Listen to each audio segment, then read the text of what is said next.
Hello mga ka-idol. Ayan yung mason namin mga ka-idol. Lumipat muna sa kabila kasi pinahinto muna yung sa kabila dahil kasi wala pang budget.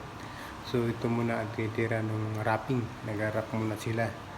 At dahil naubusan ng budget at maghagilap pa ng may bayad sa mason at sa dagdag materialis dahil sa sobrang mahal na ngayon ng materialis. Nako, nung una naalala ko pa mga materialis niyan yung ginagawa pa ng bahay ng parents ko, medyo mababa pa ang presyo nun.